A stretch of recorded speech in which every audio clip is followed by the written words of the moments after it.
체크업 사회요. 48번입니다. 자, 48번에 보시면 질병에 걸릴 확률 또는 위험도를 직접 알아본다고 하잖아요. 그럼 이 경우에 질병에 걸릴 확률이라는 말 자체가 질병이 발생할 확률 맞나요? 그런 의미 맞죠? 그래서 여기에서 그냥 포커스를 잡으셔도 돼. 그래서 질병에 걸릴 확률, 발생할 확률을 알아볼 거고 이걸를 통해서 왜 이런 질병이 생겼나 원인을 파악하겠다고 했습니다. 그러면 새롭게 생기는 거를 뭐라고 한다? 발생률이라고 하죠. 그러면 이 발생률과 시험 문제에서는 분명히 유병률 두 가지를 구별하는 문제가 물을 거라 그랬죠. 그럼 발생률이라는 자체는 여러분 어떤 거였어? 유병률과의 차이점은요. 유병률은 전체 인구야. 그래서 노인정에 모이신 어르신들한테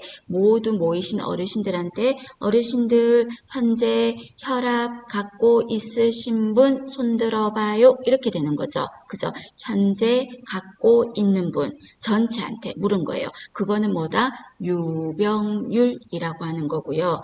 발생률은 지금 새로 생기는 거잖아요. 그럼 코로나 어제 날짜로 발생률이 얼마냐? 확진자가 얼마냐? 그랬을 때 이미 걸린 사람은 다 빼고 하잖아요. 새롭게 그죠? 그러니까 발생률은요. 건강한 전체 사람 수 중에서 지금 걸렸던 사람 말고 그래서 건강한 사람들 중에서 키워드는 현재 새롭게 발생한 거지. 새롭게 발생한 거는 발생률, 현재 갖고 있는 거는 유병률. 되셨습니까? 두 가지 의미 구별하시고 그래서 식중독을 예를 들어서 본다면 식중독은 현재 식중독을 1년 전부터 갖고 있다 이런 건 별로 없잖아요. 그래서 식중독은 유병률은 낮고 그죠? 새롭게 생기는 발생률은 높다.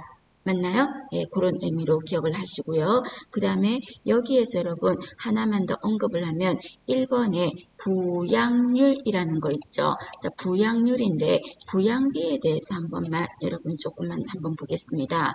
자, 부양비라는 건 여러분 몇 가지가 있다? 세 가지가 있어. 그래서 부양이라는 말이 먹여 살린다는 뜻 아닙니까? 그러면 누가 먹여 살려야 되는 거예요? 일을 하는 사람이 일을 안 하는 사람을 먹여 살려야 되는 거죠. 그게 부양이잖아요. 그럼 부양비라는 거는 어떤 겁니까? 그랬을 때, 자, 일을 하는 인구가 먹여 살려야 되는 거예요. 그죠? 그럼 일을 하는 인구를 우리는 이제부터 무엇이라고 한다? 일을 하는 인구를 경제활동 인구라고 할게요. 자, 경제활동 인구.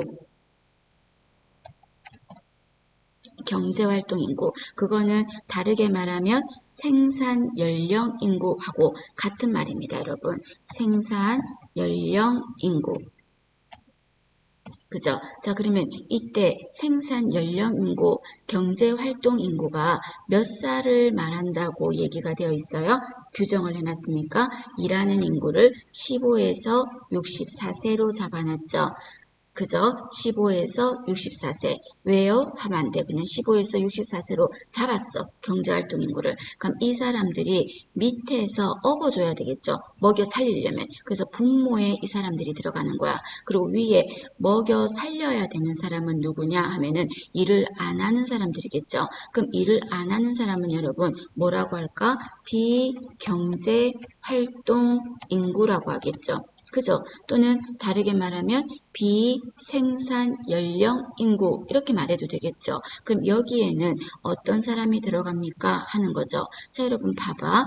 15에서 64세가 일하는 인구라면서 그러면 15세가 안 되는 인구는 일 못하잖아요. 그러니까 여기에는 0에서 14세 인구들 하고 또 64세까지가 일을 하는 인구니까 65세 이상에서는 일을 못 하잖아요.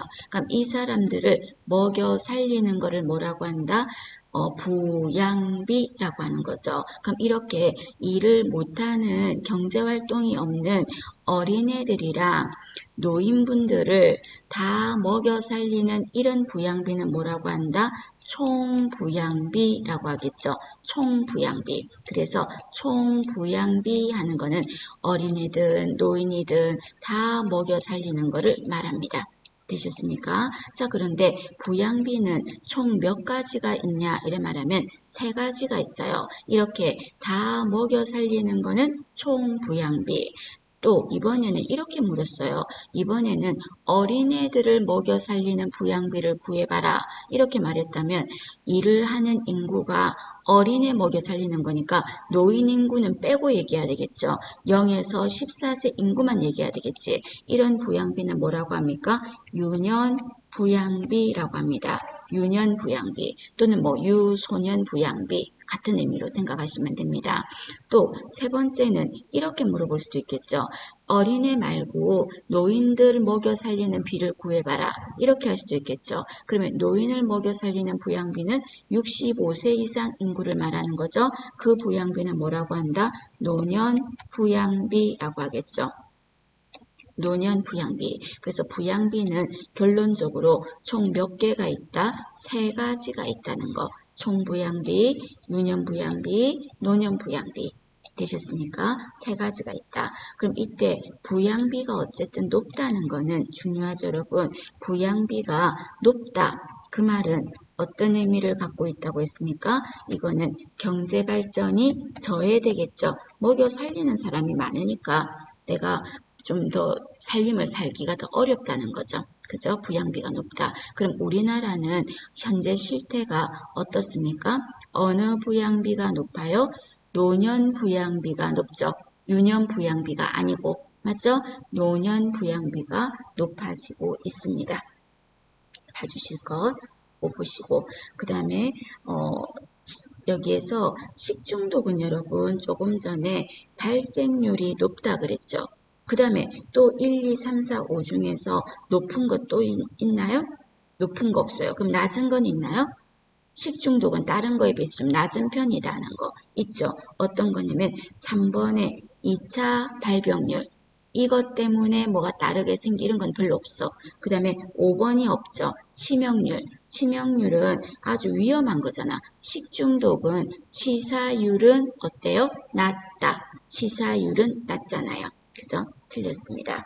그 다음에 49번에 보시면 보건교육의 평가 방법이에요. 자, 문제를 잘 보세요, 여러분. 보건교육의 마지막 줄에 평가 방법이에요. 그럼 평가를 하는 거니까 여러분 자료 수집이나 이런 거는 빠져야 되지 않아?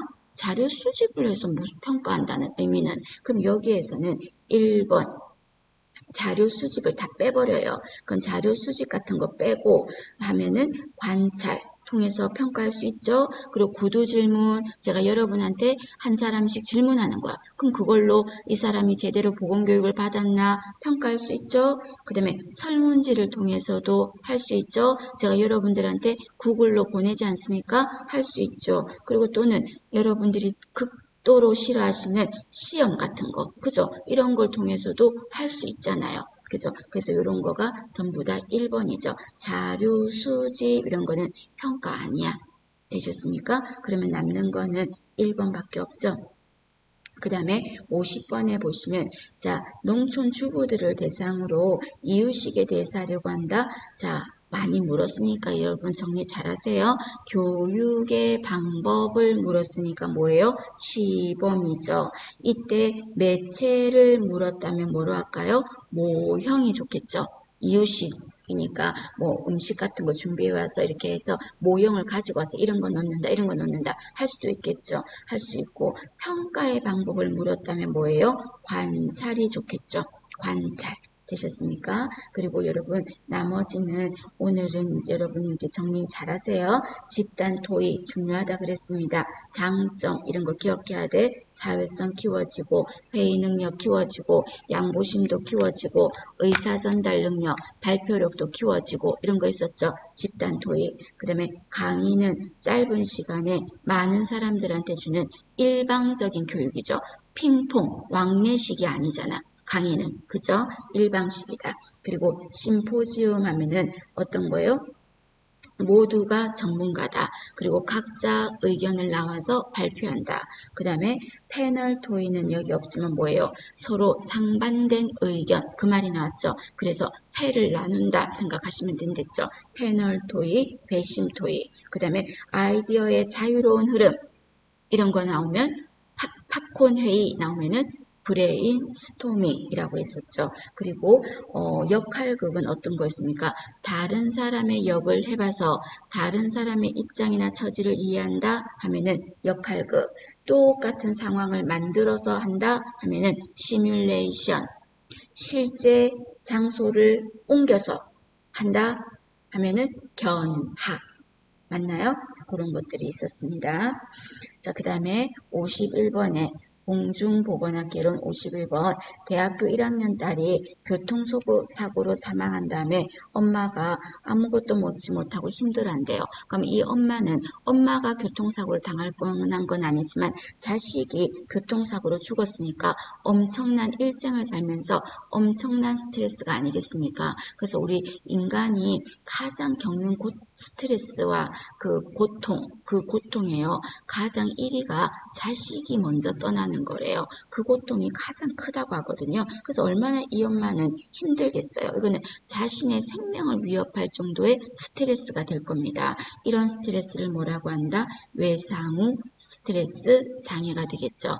혹시 여기에 보기에 만약에 범불안 장애가 있더라도 절대 헷갈릴 게 없어. 이거는 아주 극심한 스트레스, 외상후 스트레스.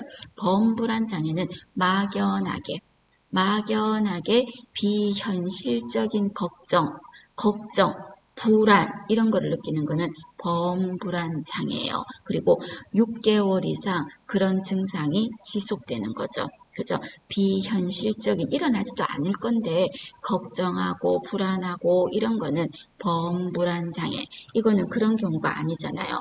외상후 스트레스 장애죠. 그래서 성폭력을 당했다든지 또는 자연재해가 있었다든지 이번에도 그렇지 않습니까? 여러분 수해로 인해서 그런 거라든지 또는 뭐 불이 났었다든지 이런 모든 것들이 외상후 스트레스 장애가 되겠죠. 그러면 이 외상후 스트레스 장애는 이런 환자를 발견했으면 또는 이런 환자가 옆에 있다면 간호를 어떻게 해야 됩니까?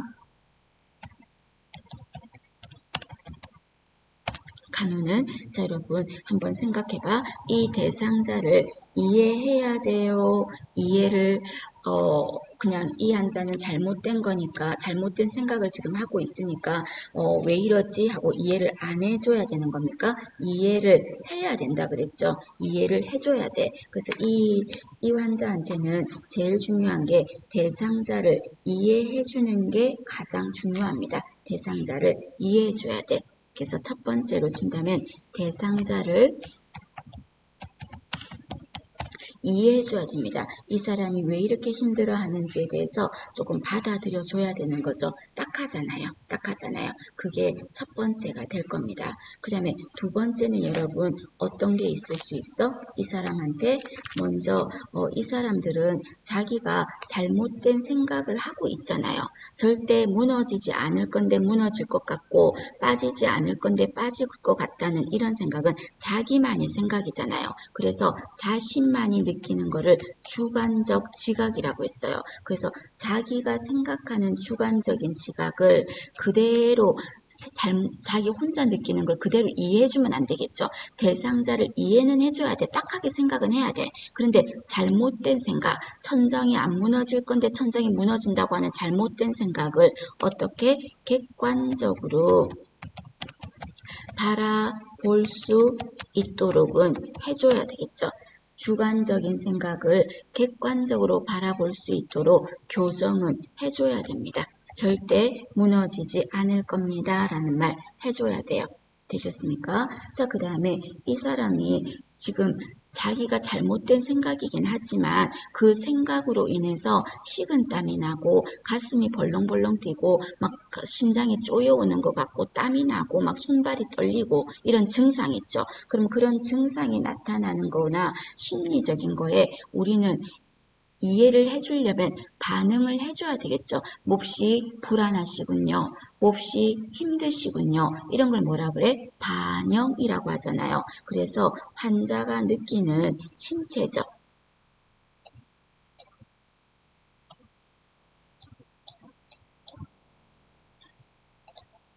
환자가 느끼는 신체적 또는 심리적 그런 증상에 우리는 어떻게 해준다?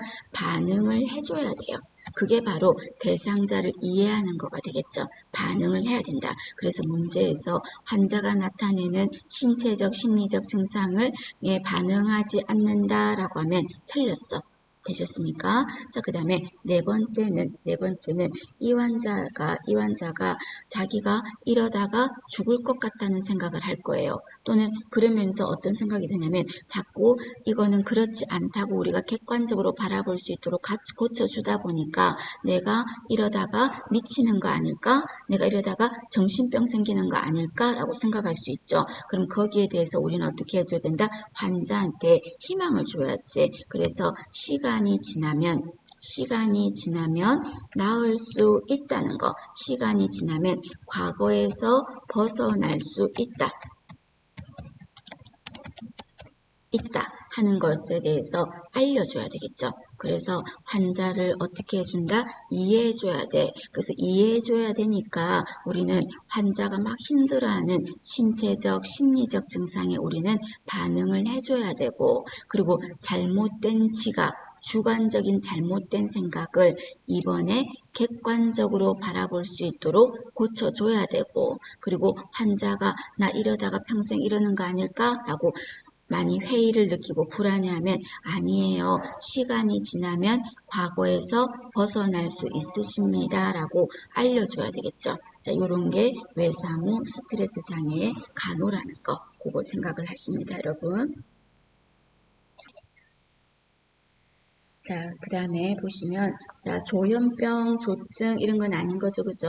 봐주시고. 그 다음에 52번에 보시면, 자, 치료적인 의사소통 기술이에요. 자, 첫 번째 문제에서 편안감을 주고 신뢰를 줄 수 있는 의사소통이라는 말은 환자의 치료에 도움이 된다는 거죠. 그러면 치료적 의사소통이 아닌 거 찾아라, 이 말이거든요. 그럼 여기에서 5번은 보면 여러분, 탐색적 반응이라는 거는 너무 꼬치꼬치 묻는 걸 말해요. 꼬치꼬치 묻는 거. 그런 거를 탐색한다 이렇게 표현하죠. 그런 거는 환자들한테 너무 재촉하는 느낌이 들죠. 그래서 이런 거는 하면 안 돼. 그래서 말해봐요. 왜 그래요? 말해봐요. 해보라니까? 뭐 이런 식으로 하는 거. 그런 게 바로 탐색적인 거죠. 좋은 거 아니에요. 그런데 1번에 초점 맞추기 이런 거는 나쁜 거 아니고 좋은 거예요. 초점 맞추는 건 어떤 거냐면 여러분, 예를 들어서 뭐 이야기 화제가 다른 쪽으로 빠질 수도 있잖아. 다른 쪽으로 빠지면 그거를 다시 또 초점을 맞추어서 그 얘기를 다시 물어보는 거죠. 그러면 다시 원점으로 원래 하고자 하는 주제 쪽으로 올 수 있겠죠. 다른 쪽으로 주제가 이탈이 되려고 하면 내가 그 사람한테 어느 부분을 콕 집어서 다시 물어보는 거죠. 그러면 그 사람이 샛길로 빠지려고 했던 내용에서 이탈이 안 되고 다시 요점으로 그 본론으로 들어갈 수가 있겠죠. 이런 게 초점 맞추기라고 하는 거예요. 명료화라는 거는 한번 나오지 않았나? 명료화는 뭐예요? 제가 여러분들한테 어떤 부분을 설명을 했는데 여러분들 중에서 원장님 그 부분 좀 잘 모르겠어요. 그 부분 다시 한번 말씀해 주시겠어요? 이렇게 말하는 거. 그죠? 이게 바로 명료화인 거예요. 그래서 어느 부분이 애매할 때 내용을 명확하게 해달라 하는 게 명료화인 거죠. 그 다음에 3번에 경청. 제일 좋은 거 아닙니까? 경청. 그죠? 그래서 우리가 상담자의 자질에서 가장 중요한 게 뭐다? 경청이었습니다. 그 다음에 요약하기라는 말은 내용이 막 뻗어나갔을 때 이해는 했다 하더라도 핵심을 여러분들한테 한번 제가 강조해야 되니까 제가 뭐라고 해요? 가끔 반복적으로. 자, 정리하면 다시 한번 요점 하면서 딱 말하죠. 그게 바로 요약하는 거죠. 되셨습니까? 자, 이런 것 등은 치료적 의사소통에 들어갑니다. 그 다음에 아마 기출문제를 풀다가 치료적 의사소통에 이런 거 있었죠. 어떤 게 있었냐면, 자, 그 사람이 생각하는 생각, 그 다음에 그 사람의 느낌 또는 어떠한 결정, 등을 심사숙고할 수 있는 시간을 부여하는 거죠. 시간을 부여하고 또는요 진정의 시간도 됩니다. 진정하게 하는 시간도 되죠. 자, 이거는 치료적 의사소통 기술 중에서 뭡니까? 잠깐 생각해야 되고 마음을 깔아앉혀야 되는 거. 이 소통은 침묵이라고 했었습니다. 침묵. 그래서 이런 거를 사고, 느낌, 결정을 심사숙고할 수 있는 시간을 부여하고 또 마음을 진정시킬 수 있는 치료적 의사소통이 뭐냐? 이래 말하면 침묵이 되겠습니다. 진정시키는 거죠. 되셨습니까? 그 다음에 53번. 자, 성행위로 전파되는 성병에 대한 설명이죠. 자, 성병은 여러분 관리가 어렵지. 왜? 찾아내기가 힘들잖아요. 너무 겉이 멀쩡하니까. 그죠? 그래서 겉이 너무 멀구름하니까는 찾아낼 수가 없어. 겉은 분들분들한데 뭐 성병균을 가지고 있는지 또는 뭐 옷이 막 지저분하고 남루하고 막 험악하게 생겨도 그 사람이 FM일 수도 있는 거잖아요. 그래서 이번에 접촉자 발견이 어렵기 때문에 라고 하셔야 되겠죠. 되셨습니까? 답은 2번입니다. 그리고 성병 하면은 모든 성병은 다 아니지만 성병의 매독, 임질하고 대부분의 많은 성병들은 몇 급 감염병에 들어갑니까? 4급 감염병에 들어갔었죠. 4급. 그런데 그 후천성 면역결핍증 이거는 몇 급이었죠? 후천성 면역결핍증 상급. 그죠? 상급. 답은 2번입니다. 자, 그 다음에 성병 환자를 간호할 때 이 사람에게 우리가 가장 중요하게 강조해야 될 부분이 뭡니까? 무서운 병이라고만 주지시키면 이 사람이 자포자기하고 포기하겠지. 그리고 약간 보복 심리로 다른 사람들한테 막 퍼뜨릴 생각만 할 수 있겠죠. 나만 죽을 수 없다. 그럴 수 있잖아요. 그래서 성병 환자를 간호할 때 가장 중요한 거는 뭐다? 치료를 꾸준히 치료하면 나을 수 있다라는 것을 강조하라. 성병 환자 간호할 때는 꾸준히 치료하면 나을 수 있다라는 것을 강조하라. 그리고 부부가 함께 치료를 받아라. 또는 상대방과 함께 받아라 하는 거죠. 그 다음에 54번입니다. 자, 투베르쿨린 검사, 결핵을 알아보는 검사죠. 방법은 피내 주사로 하겠죠. 피내 주사로. 자, 이때 결과가 음성이 나왔대. 그 음성이 나왔다는 말은 땡글땡글한 직경, 경결의 직경이 몇 미리미리 이하인 거예요? 0.9 미리미리 이하인 거죠. 0.9cm, 9mm 이하인 거죠. 9mm 이하. 자, 그럴 때는 음성이다 라고 했거든요. 그 음성이라는 말은 무슨 뜻이다? 당신은 결핵균에 노출된 경험이 없습니다. 이 말이잖아요. 그럼 내 몸은 한 번도 노출된 적이 없으니까 결핵 청정구역이 되는 거지. 그럼 그 사람은 다르게 말하면 언제든지 걸릴 수 있으니까 BCG 접종을 통해서 인공 능동 면역을 획득하겠다 이 말인 거죠. 되셨습니까? 그럼 BCG 이거 백신은 생균, 사균, 생균. 그리고 이 백신 어디에 보관해요? 2에서 5도 냉암소에 보관하겠죠. 2에서 5도 냉암소. 되셨습니까? 자, 그 다음에 이 BCG는 주사 방법은 어떻게 합니까? 피내 주사로 하겠죠. 피내 주사로 한다는 거 보시고요. 자, 그 다음에 55번에 보시면 자, 보건교육을 실시하는 방법 중에서 첫 번째 줄에 보면 중요합니다. 지역사회 간호활동 중에서 가장 많은 비중을 차지한다. 우리가 간호라고 하면은 직접적으로 뭐 혈압도 재주고 혈당도 재주고 이것 도와주고 해준 직접적인 간호도 있고 그리고 간접적인 간호도 있지 않습니까? 간접적인 간호하면 보건교육 같은 것도 들어가잖아요. 그런데 간호활동 중에서 가장 많은 비중을 차지하면서 두 번째 줄에 가장 실제적이고 효율적인 게 뭐냐 이래 말하면 가정방문이 1대1로 찾아가는 서비스가 가장 효과가 좋아. 되셨어요? 이번에 가정방문이 가장 효과가 좋다는 거 꼭 알아두십니다. 자, 그럼 여러분 가정방문 갔을 때 제일 먼저 할 일은 어떤 일을 합니까? 하면은 어떤 일을 해야 돼? 가정방문 갔을 때 제일 먼저 할 일은 관찰이라는 거를 가장 먼저 하겠죠. 관찰. 그죠? 관찰부터 한다. 그리고 또 가정 방문을 할 때 먼저 가야 될 집은 어느 집을 먼저 갔어요? 신생아, 미숙아 집을 먼저 가고 그 다음에 임산부, 그리고 학령전, 제가 안 적어도 되겠죠? 학령기, 그리고 성병, 그리고 마지막 집이 어디를 갑니까? 결핵 환자 집을 가는 거죠. 결핵 환자 집을. 되셨습니까? 자, 그 다음 여러분, 방문을 할 때, 가정 방문을 할 때 개인하고 집단이 있다면 어느 집부터 간다 그랬어? 집단을 먼저 가자 그랬죠. 한꺼번에 많이 문제가 되니까. 그 다음에 만성질환하고 급성질환이 있다면 어느 집부터 갔어? 빨리 급한 불부터 꺼야 되는 게 효과가 좋겠죠. 급성질환 환자 집을 먼저 가는 거야. 그 다음에 전염성 환자가 있고 비전염성 환자가 있다면 먼저 가는 집은 어디예요? 섣불리 전염성이라고 하면 안 돼.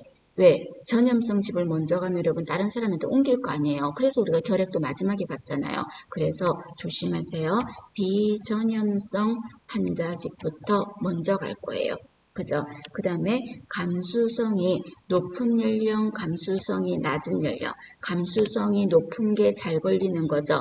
높은 연령부터 가겠습니다. 감수성이 높은 연령부터. 그럼 예를 들어서 결핵 같은 경우는 감수성이 높은 연령이 어느 연령입니까? 6세 미만의 소아 또는 노인 그리고 청소년이잖아요. 그 집부터 먼저 가자고. 그 집부터. 되셨습니까? 자, 그 다음에 경제 수준은 어떤 집? 낮은 집부터. 교육 수준도 낮은 집부터 먼저 가는 거죠. 그 다음에 신환자, 신환자는 새롭게 생긴 거죠. 그리고 부환자, 이전에 생긴 사람이지. 그럼 어느 집을 먼저 갈까? 새롭게 생긴 신환자를 먼저 방문해야 되겠죠. 되셨습니까? 이런 것도 좀 알아두십시오. 봐주실 거.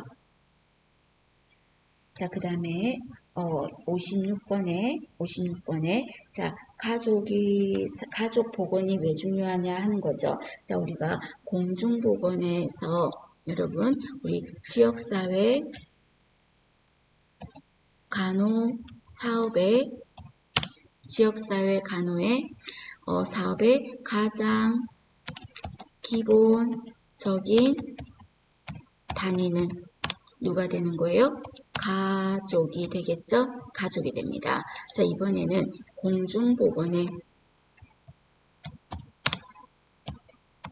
가장 기본적인 단위는 자, 누가 됩니까? 이것도 가족이 됩니다. 그래서 시험 문제에서 지역사회 간호의 공중보건의 가장 기본적인 단위를 물었다면 뭐를 해야 된다? 가족이에요. 되셨습니까? 지역사회 간호사업의 대상을 물었다면 지역사회 주민이 되겠지. 공중보건의 대상을 물었다면 국민들이 전 국민이 되겠죠. 그러나 둘 다 단위를 물었다면 가족이라고 하셔야 됩니다. 되셨습니까? 그거 알아두시고요. 자, 그 다음에 57번에 보시면 인구 피라미드 모형인 거죠. 이거 제가 지난번 시간에 설명했었죠. 그죠? 2회였나? 하긴 했었죠. 그럼 이때 소산소사 이 말은 적게 태어나고 적게 죽는 거지. 근데 소산소사는 소산소사까지만 나왔다면 이 중에서 어떤 게 돼요? 정지형도 되고요. 그 다음에 3번에 있는 감소형, 항아리형도 돼요. 둘 다 돼요. 자, 그런데 두 번째 키워드가 가장 이상적이래. 그럼 가장 이상적이라는 말은 인구가 늘지도 않고 줄지도 않는다. 그 말이라고 그랬죠. 그게 뭐예요? 인구 정지형이라고 하는 거죠. 그래서 이거는 뭐를 가지고만 소산소사를 나누었다?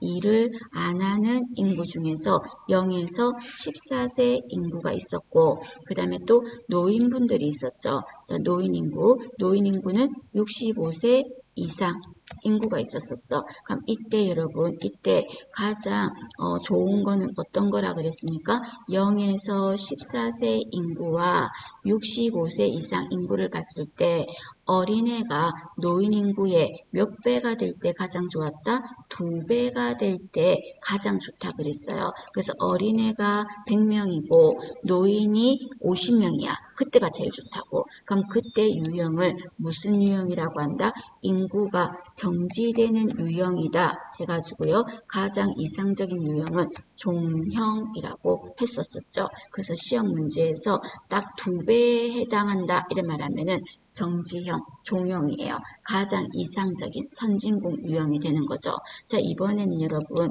2배가 넘는데 2배 이상이래. 그 말은 어린애가 예를 들어서 100명인데 노인은 한 30명이야. 그럼 어린애가 너무 많지. 2배가 넘으니까. 그럼 이 인구는 향후 인구가 어떻게 될까요? 늘겠지. 그래서 인구 증가형인 거죠. 증가형인 거죠. 이런 유형은 어떤 겁니까? 많이 태어나고 많이 죽어요. 그런데 태어나는 애들이 더 많아요. 그래서 인구가 늘 거야. 이런 유형을 뭐라고 합니까? 피라미드형이라고 하죠. 피라미드. 되셨습니까? 자, 반면에 이번에는 0에서 24세 인구가 노인의 인구의 2배가 안 된대. 그러니까 0에서 14세 인구가 예를 들어서 100명이야. 노인 인구가 70명이에요.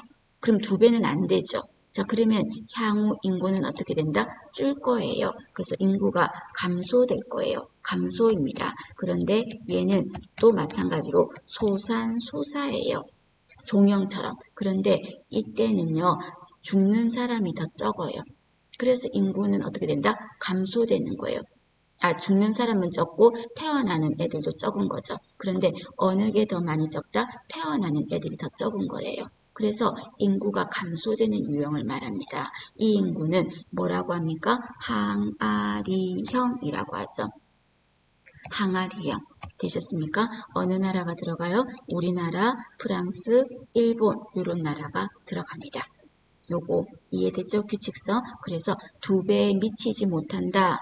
또는 2배 이상이다.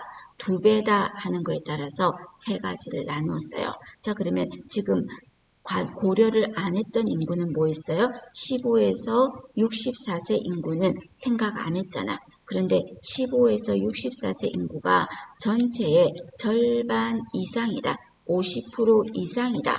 이렇게 말하면 이거는 어디가 그래요? 도시가 그렇죠. 그래서 도시형 또는 다른 말로 별형이라고 하죠. 도시에 가야 스타가 된다. 되셨습니까? 그 말이고. 자, 이번에는 일을 하는 인구가 전체 인구의 50%가 안 돼요. 미만이에요. 그러면 젊은 일을 하는 사람들을 찾아보기가 힘들다는 소리죠. 어디가 그래? 농촌이 그렇죠. 농촌형. 농촌형. 되셨습니까? 봐주십니다. 자, 그 다음에 넘어가셔서, 자, 58번입니다. 58번. 자, 58번에서는 피임기구를 말했는데, 자국내 장치라고 했죠. 자, 자국내 장치는 다른 말로 루프라고 하지 않습니까? 그럼 이 루프는 피임의 원리가 뭐입니까? 루프는 착상 방지.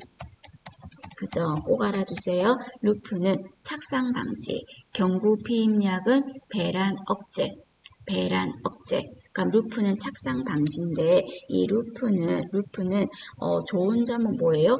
터울 조절에 적합하다 그랬죠. 터울 조절에 적합하다 하는 게 가장 큰 장점이었어요. 자, 그런데 얘가 부작용이 있었지. 부작용이 어떤 게 있었습니까? 부작용하면은 생리량이 많아졌어요. 그죠? 그리고 분비물도 많아졌어요. 대하도 증가했다. 대하 분비물도 증가했어요. 그러나 부작용 중에서 하나를 얘기한다면 가장 큰 부작용이 뭐냐면요. 이물질을 어쨌든 간에 안에다가 삽입했잖아요. 그러다 보니까 골반 안에 염증이 생길 수 있어. 그게 급성이든 만성이든 골반 안에 염증이 생길 수 있는 게 가장 큰 부작용이 되겠죠. 그래서 시험 문제에서 부작용 중에서 가장 큰 부작용을 골라라 하면은 1번 하시면 안 되는 거죠. 가장 큰 부작용은 골반염이거든. 골반염이거든. 되셨습니까? 근데 여기에는 골반염이 없잖아요. 그럼 여기에서 1번에 월경과잉을 하셔야 되겠죠. 되셨습니까? 그렇게 보시고. 자, 그 다음에 여드름이라든지 여러분 속도 울렁울렁대고 이런 3번, 5번 이런 거는 또 살도 좀 찌고 이런 거는 경구피임약의 부작용에 여드름도 나고 또 속도 울렁울렁거리고 체중도 찌고 뭐 피부 트러블도 생기고 이런 거 또 이런 게 임신했을 때 비스무리한 증상이 나타나는 게 경구피임의 부작용입니다. 자, 그 다음에 이번에 보니까 우울증 나왔는데 우리 혈압약 중에서 우울증을 초래하기도 하고 비충혈로 코가 막히고 그죠? 또 체중이 좀 증가하고 하는 약이 뭐가 있었어요? 결핵이 아니라 혈압약 중에서 레저핀이라고 있었죠. 자, 레저핀은 어떤 부분일까? 식욕이 증가해서 체중이 찐다 그랬어요. 이 혈압약을 먹으면. 그리고 이 혈압약을 먹으면 비충혈로 코막힘이 있다 그랬어요. 그리고 약간 우울증을 초래하기 때문에 우울증 환자들은 혈압약을 레저핀을 먹는 거를 금하는 거예요. 그게 레저핀이란 약의 부작용 같은 거죠. 되셨습니까? 자, 그 다음에 59번에 보십니다. 자, 59번에 보면 인플루엔자 돼 있죠. 자, 홍역, 수두, 결핵, 대상포진, 인플루엔자 이런 거 전파 경로는 이 중에서 뭘까요? 공기 전파죠. 홍역 이런 거 MMR 이런 거 전부 다 비말 공기 전파가 되지 않습니까? 그래서 3번에 공기 전파다라고 하셔야 됩니다. 자, 1번에 여러분 접촉 전파 하면은 어떤 거예요? 성병 같은 거지. 접촉했을 때 생기는 거니까. 맞나요? 그 다음에 5번에 경구 전파하면은 대표적으로 뭐가 있어요? 수인성 감염병, 홀A, 장파, 세장 이런 것 등이 들어가겠죠. 그 다음에 2번에 보시면 매개물 전파하면은 누가 중간 역할을 했다는 거지. 그러면 일본 내염 누가 했어? 모기, 그죠? 일본 내염 모기. 그 다음에 장티푸스 누가 중간 역할을 했을까? 파리 이런 거죠. 매개물. 그 다음에 성병은 매개물이 중간 역할하는 게 있다 없다? 없어요. 성병은 매개물이 없이 직접 전파되는 거죠. 되셨습니까? 그런 거 한번 보세요. 자, 그 다음에 60번에 보겠습니다. 자, 60번에 보시면 자, 환자가 기침을 하거나 대화 도중에 비말 이런 걸로 감염된다. 그죠? 그리고 또 그래서 문제가 비말 전파에 해당하는 질환으로 옳은 것은 이라고 했죠. 자, 비말 침방울로 옮을 수 있는 게 이 중에서 뭐다? 2번 성홍열이 되겠습니다. 성홍열입니다. 여러분들이 1번 하면 안 돼. 왜? 콜레라는 비말이 아니라 수인성 감염병이잖아요. 음식이나 물 이런 걸 옮는 거지 않습니까? 그죠? 안 돼. 그 다음에 4번에 장티푸스도 하면 안 되지. 그 다음에 5번에 세균성 이질 안 되잖아요. 홀의 장파, 세장 외웠잖아요. 그 다음에 한센병은 여러분 이거는 접촉으로 옮을 수 있거든요. 그래서 여기에서 비말 전파하면은 성홍열이 되겠습니다. 성홍열. 되셨습니까? 그럼 이 성홍열은 원인이 세균이에요? 바이러스예요? 세균. 이름이 용혈성 연쇄상 구균. 연쇄상 구균이죠. 성홍열. 그럼 이 사람이 성홍열인가 아닌가 알아보는 테스트는 뭐라 그래요? 성홍열을 알아보는 거는 SD, 딕 테스트라 그랬죠. 딕 테스트라고 했고, 그리고 이 성홍열은 특징이 온몸이 홍색으로 변하고 딸기 모양의 혀 하면은 성홍열이 되겠죠. 자, 그 다음에 1번에 콜레라, 이거 몇 급 감염병이에요? 콜레라 2급 감염병. 그 다음에 한센병, 성한결이가 라고 했죠. 한센병 2급. 2번에 성홍열, 이것도 2급. 그 다음에 4번에 장티푸스 2급. 5번에 세균성 이질 2급. 전부 다 2급 감염병이네요. 되셨습니까? 봐주십니다. 결핵 2급. 성한결이가 할 때 결의 2급 되셨죠? 같이 이해해 주십니다. 그래서 여러분들이 1급, 2급, 3급, 4급 아셔야 돼요. 끝까지 가지고 가셔야 될 문제입니다. 봐주실 것. 자, 그 다음에 61번도 여러분 끝까지 붙잡고 계셔야 되는 부분이고 헷갈리시면 안 됩니다. 자, 선천면역은 타고나는 거죠. 타고나는 거. 그럼 나머지 2번, 3번, 4번, 5번 이 부분을 더 유심히 보셔야 됩니다. 자, 먼저 3번에 볼까? 3번에 보면 자연 수동 면역하면은 어떤 말이 떠올라야 돼요?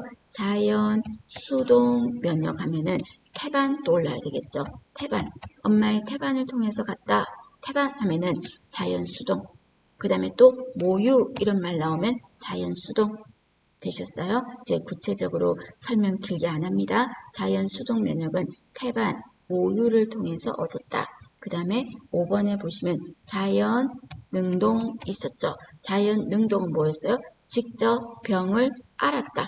병을 앓은 후에 이 말 들어갈 거야. 걸린 후에 됐다 하면은 자연 능동.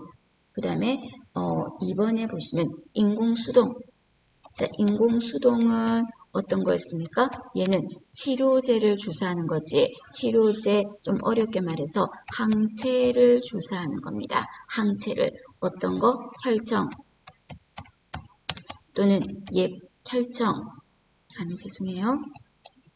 혈청. 그 다음에 감마 글로불린. 그 다음에 또 항독소. 자, 이런 거를 어떻게 했다? 주사한 거죠. 그래서 이런 거는 전부 다 뭐다? 치료제가 되는 거예요. 치료제. 자, 이런 거를 통해서 한 거는 인공수동. 효과는 빨리 나타난다. 그러나 지속시간은 짧다.